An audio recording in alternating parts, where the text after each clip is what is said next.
1623년 음력 3월 12일 창덕궁의 하늘은 먹구름으로 뒤덮여 있었다. 봄이라 하기엔 유난히 차가운 바람이 궁궐의 담장을 스쳤고 그 안쪽에서는 반정의 횃불이 불길처럼 타오르고 있었다. 능양군 이종을 중심으로 한 서인 세력이 궁궐문을 부수며 진입했다. 경비병들의 비명과 쇠붙이 부딪히는 소리가 밤하늘을 갈랐다. 그날 조선은 피로 왕을 바꾸었다. 광해군은 인경궁에서 급히 몸을 피하려 했지만 이미 늦었다. 반정군이 사방을 포위했고 왕은 허망하게 체포되었다. 조선의 15년 군주가 한순간에 패주로 전락하던 순간이었다. 궁궐은 곧 아수라장이 되었다. 광해군을 따르던 신하들과 후궁들이 끌려나가며 울부짖었고 왕실의 어린 공주 겨우 4살의 아이는 상궁의 품에 안겨 울음을 터뜨렸다. 아이는 사태를 이해할 수 없었다. 그저 자신을 안고 도망치던 상궁의 손이 떨리고 있다는 것만 느꼈다. 창덕궁의 후원에는 불길이 번졌다. 반정군이 광해군의 측근을 색출하기 위해 방마다 들이닥쳤다. 기침소리 하나에도 칼날이 번뜩였고 궁의 공기엔 피 냄새가 스며들었다. 그 와중에 상궁 김씨는 아이를 안은 채 방 한 구석에 몸을 숨겼다. 아가씨 조용히 하세요. 울면 안 됩니다. 그러나 어린 공주는 공포를 참지 못하고 흐느꼈다. 상궁의 눈가에도 눈물이 번졌다. 왕이 무너지는 그날 그 딸의 운명도 함께 무너지고 있었다. 날이 밝자 반정의 피비린내가 가시지 않은 채 새 왕조의 준비가 시작되었다. 광해군은 폐위되어 강화도로 유배되었고 왕비 유씨 또한 폐서인으로 강등되었다. 궁궐의 담장 너머로 해가 떠올랐지만 그것은 새로운 질서의 빛이 아닌 복수와 두려움의 시작이었다. 그리고 그 복수의 그림자는 아직 아무것도 모르는 4살의 공주에게로 천천히 다가오고 있었다. 1623년 3월 13일 인조가 왕위에 오른 지 열흘째 되던 날, 창덕궁 인정전에는 살얼음 같은 침묵이 흘렀다.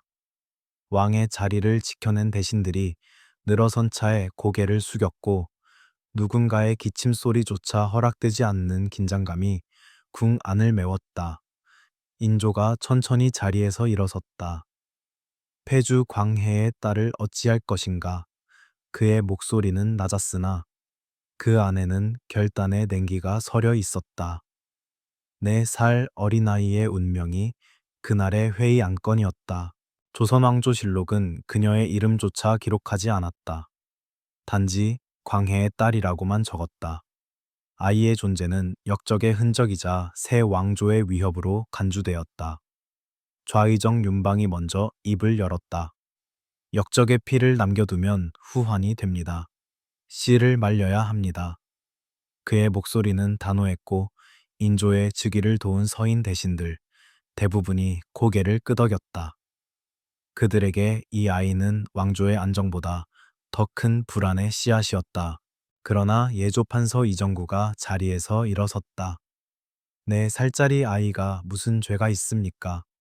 왕도 정치를 표방한 새 왕조가 어린아이를 죽인다면 백성이 우리를 어찌 보겠습니까?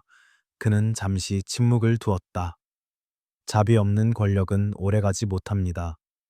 그의 말은 궁 안의 공기를 흔들었다. 하지만 강경파는 물러서지 않았다. 병조판서 이기가 외쳤다. 별난의 뿌리를 남기면 다시 싹이 납니다. 지금 자비를 베풀면 훗날 피를 보게 될 것입니다. 인조의 눈빛이 흔들렸다. 그때 영의정 의원이기 조심스레 나섰다. 전하 살려두되 신분을 지우는 것이 어떻겠습니까? 공주의 이름을 없애고 평민에게 시집 보내면 존재는 남도의 왕실의 그림자는 사라질 것입니다. 조정은 잠시 술렁였다. 살려두자는 옹건파와 없애자는 강경파의 절충간이었다. 인조는 한참 동안 아무 말도 하지 않았다. 창문 너머로 봄비가 처마를 두드렸고 그 소리만이 침묵을 대신했다. 결국 인조는 입을 열었다. 좋다. 살려두되 공주의 신분은 박탈하라. 평민으로 강등하여 출가시키라. 그 순간 한 아이의 운명이 조선의 정치적 명분 아래 결정되었다. 그녀는 살았다. 그러나 살아남음은 곧 존재의 삭제를 의미했다. 조선의 족보에서 이름이 지워지고 궁궐의 문이 닫히는 순간 그녀는 왕실의 사람이 아닌 아무것도 아닌 자가 되었다. 실록의 기록은 단 한 줄이었다. 광해의 딸을 평인에게 출가시키라 명하였다. 그것이 모든 것이었다. 그러나 그 한 줄 속에는 인간으로서의 삶을 박탈당한 한 어린아이의 운명이 숨쉬고 있었다. 인조의 명이 떨어진 뒤 인정전의 공기는 더욱 무겁게 가라앉았다. 대신들은 서로 눈빛을 교환했지만 누구도 나서지 못했다. 결정을 내린 것은 왕이었으나 그 결정을 견뎌야 하는 것은 한 아이였다.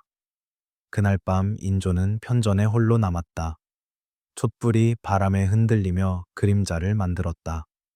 그 불안정한 불빛 속에서 인조의 마음 또한 미세하게 흔들리고 있었다. 그는 스스로에게 물었다. 과인이 왕위를 지키기 위해 얼마나 많은 피를 흘렸는가. 그런데 이제 와서 4살 아이 하나의 마음이 흔들리다니.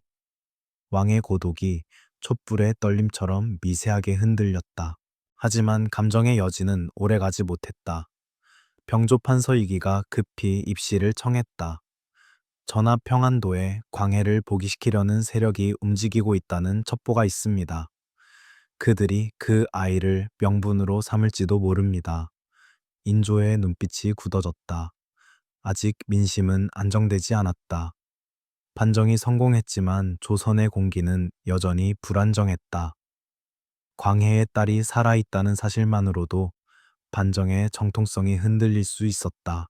이기는 다시 고개를 숙이며 말했다. 전하의 즉위 명분은 광해가 폭군이었다는 데 있습니다. 그런데 그 폭군의 혈육을 공주로 인정한다면 백성들은 혼란스러워할 것입니다. 평민으로 강등시키는 것은 곧 전 왕조를 완전히 부정하는 상징이옵니다. 그 말은 냉혹했으나 정치적으로 정확했다. 인조는 그제야 결단을 굳혔다. 광해의 딸은 더 이상 공주가 아니다. 이름을 지워라. 족보에서 삭제하라. 평민 중에서도 가장 미천한 자에게 시집 보내되 혼례는 치르지 않는다. 왕의 말은 마치 판결문 같았다. 예조판서 이정구가 조심스럽게 물었다. 전하 그 아이의 생계는 어찌해야 하옵니까? 인조는 잠시 눈을 감았다가 대답했다. 알아서 살게 두라. 왕실은 더 이상 책임지지 않는다. 그 한마디는 사실상의 사회적 사형 선고였다. 살아있으나 존재하지 않는 자로 만들겠다는 선언이었다.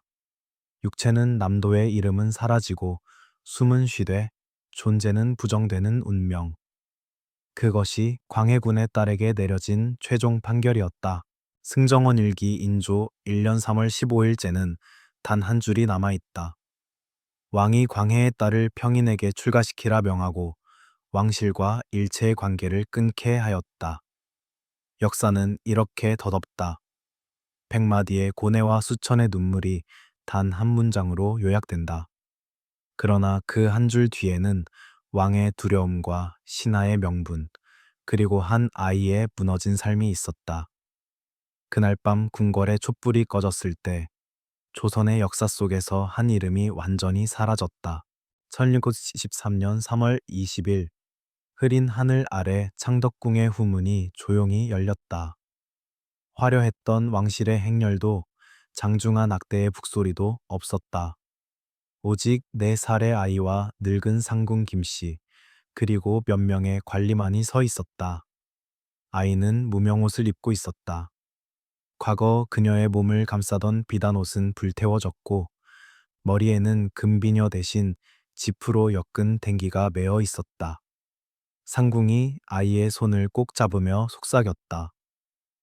아가씨, 이제부터는 공주님이 아닙니다.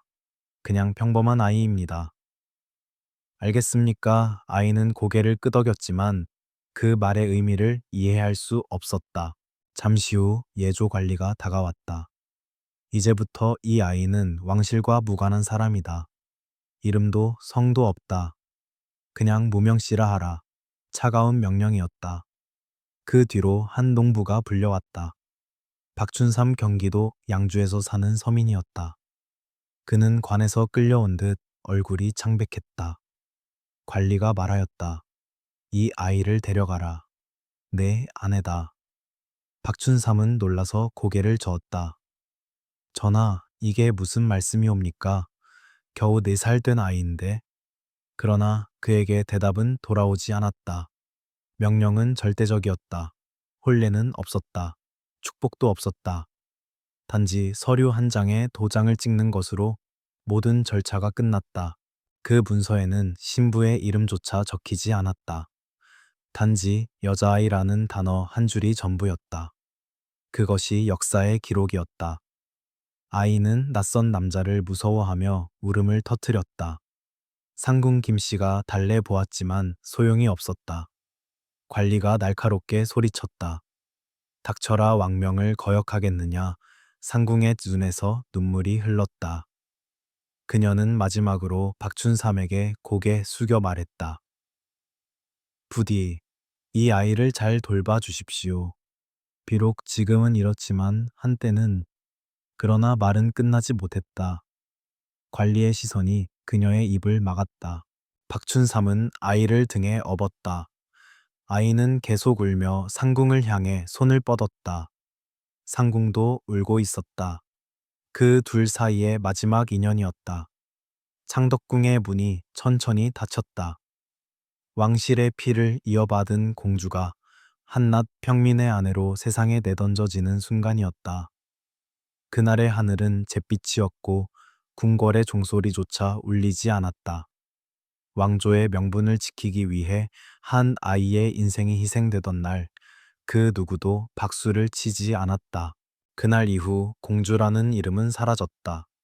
이제 그녀는 기록되지 않는 존재가 되었고 세상은 그 아이를 잊기 시작했다. 하지만 바람이 불면 여전히 창덕궁의 담장 너머로 4살 공주의 울음소리가 희미하게 스며들었다고 한다. 그것은 조선의 권력이 만들어낸 가장 슬픈 혼례의 노래였다. 양주의 초가집, 봄비가 스며드는 낡은 지붕 아래 왕실의 피를 이은 4살의 아이가 첫날 밤을 맞았다. 물론 밤이라기보단 낯선 집의 어둠 속에서 울음을 삼킨 시간이었을 것이다. 박춘삼은 아이를 바라보며 깊은 한숨을 내쉬었다. 그는 관의 명령을 거역할 수 없었다. 하지만 그가 본 것은 왕의 딸이 아니라 그저 어린아이가 눈물을 훔치며 잠드는 모습이었다. 그는 그날부터 결심했다.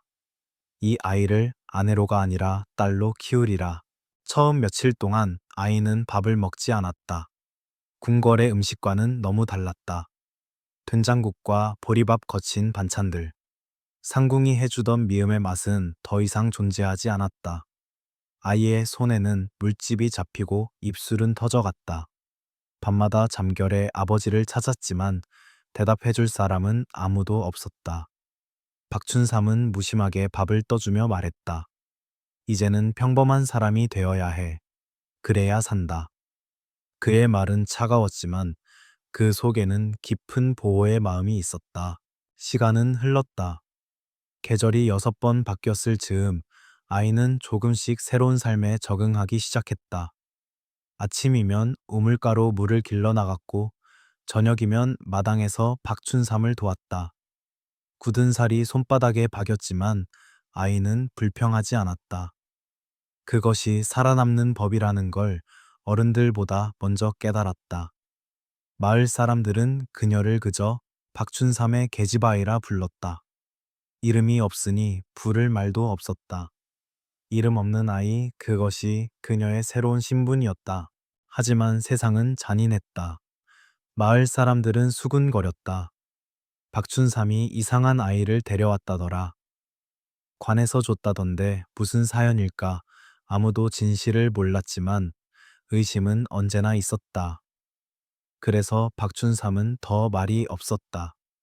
그는 함구령을 어기면 삼족이 멸한다는 말을 들었기 때문이다. 그렇게 두 사람은 조용히 숨죽인 채로 살아갔다. 공주였던 아이는 점점 평민의 얼굴이 되어갔다. 햇볕에 그을린 볼 거칠어진 손, 그리고 모든 걸 잊으려는 눈동자. 역사는 그녀의 존재를 잊었지만 그녀 자신은 완전히 잊지 못했다. 어느 날 밤 창문 틈으로 달빛이 들어왔다. 아이는 하늘을 보며 중얼거렸다. 아버지는 어디 계실까? 그 목소리는 바람에 섞여 사라졌다. 아마 그 순간 강화도의 바다 어딘가에서 광해군 역시 같은 달을 보고 있었을지도 모른다. 그러나 두 사람은 끝내 만나지 못했다. 왕의 피를 이었으나 왕의 이름으로 불리지 못한 아이. 그녀는 그렇게 살아있는 망각이 되어갔다. 세월이 흘렀다. 한때 궁궐의 비단을 입었던 4살의 아이는 이제 12살이 되었다. 이름은 여전히 없었고 사람들은 그녀를 박춘삼의 계집아이라 불렀다. 우물가에서 물을 길고 논밭에서 흙을 밟으며 하루를 시작했다. 손에는 굳은 살이 박이고 발에는 진흙이 스며들었다. 그녀의 삶은 완벽히 평민의 그것이었다. 그러나 세상은 그녀를 완전히 잊지 않았다. 아니, 잊은 척 했을 뿐이었다. 관에서는 여전히 감시를 이어갔다. 몇 달에 한 번씩 관리가 내려와 그 아이는 평범하냐고 물었다. 혹시 과거를 기억하지는 않는지, 혹은 누군가 접근하지는 않았는지. 박춘삼은 늘 고개를 숙이며 대답했다. 그저 고아일 뿐이요. 그렇게 반복되는 감시 속에서도 그는 아이를 지켜냈다. 그녀는 왕의 딸이라는 사실을 모른 척했고 그 무지함 속에서 살아남았다. 그러나 운명은 다시 잔혹하게 고개를 들었다. 12살이 되던 어느 날 양주의 장터에 낯선 상인이 나타났다. 그는 비단 옷을 입고 말끔한 말 한 장을 갖춘 자였다. 상인은 박춘삼에게 다가와 은전을 내밀었다. 이 아이를 내게 넘기시오. 내가 잘 키워줄 것이오. 박춘삼은 단호히 거절했다. 이 아이는 내 딸이오. 팔 수 없는 사람이지요. 상인은 조용히 미소 지으며 속삭였다. 당신도 알고 있지 않소, 이 아이가 누구인지. 그 말에 박춘삼의 손이 떨렸다. 그가 알고 있었다. 하지만 말하지 않았다. 그것이 그녀를 살리는 유일한 길이었기 때문이다. 그 순간 광운이 들이닥쳤다. 상인은 순식간에 제압되었고 그의 품에서 서신이 발견되었다. 폐주 광해의 딸을 찾아 보기의 깃발로 삼으라. 그것은 음모였다. 박춘삼은 함께 끌려가 신문을 받았다. 너도 그들과 내통했느냐? 그는 머리를 조아리며 말했다. 저는 그저 아이를 지켜왔을 뿐이요. 왕명을 어긴 적 없습니다. 며칠의 고문 끝에 그는 풀려났지만 몸과 마음은 이미 상처투성이었다. 그날 밤 그는 아이의 손을 잡았다. 잘 들어라. 너는 평범하게 살아야 한다. 특별해지면 죽는다. 그의 목소리는 낮고 떨렸지만 절박했다. 아이는 그 말의 깊은 뜻을 다 이해할 수 없었다. 하지만 그 눈빛 속에서 느꼈다. 이건 살아남기 위한 약속이구나. 그녀는 고개를 끄덕였다. 그날 이후 그녀는 스스로를 더욱 숨겼다. 이름도, 기억도, 신분도. 그렇게 그녀는 세상에 존재하면서도 존재하지 않는 사람이 되었다. 시간은 잔혹하게 흘러갔다.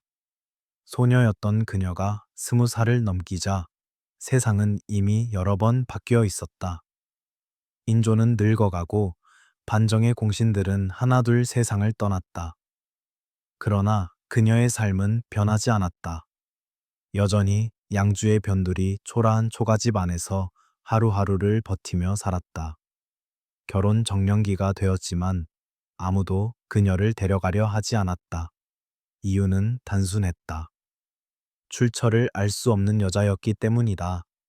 박춘삼이 세상을 떠난 후 그녀는 완전히 혼자가 되었다. 그녀를 거둔 사람은 마을의 늙은 과부였다. 하지만 그 은혜는 곧 노동으로 바뀌었다. 새벽부터 밤까지 빨래, 나무하기, 밭일. 손톱 밑에는 흙이 늘 박혀 있었고 겨울이면 손등이 갈라져 피가 배었다. 밤이 되면 그녀는 가끔 하늘을 올려다보았다. 달빛이 스며드는 순간마다 기억의 잔상들이 희미하게 떠올랐다.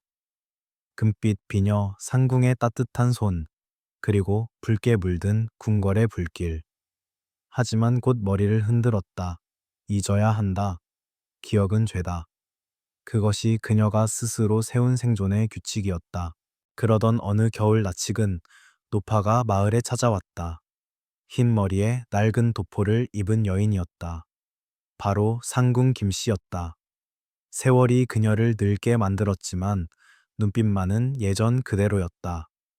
상궁은 조용히 그녀 앞에 다가와 물었다. 아가씨 저를 기억하십니까? 여인은 잠시 눈을 깜빡였다. 그러나 고개를 저었다.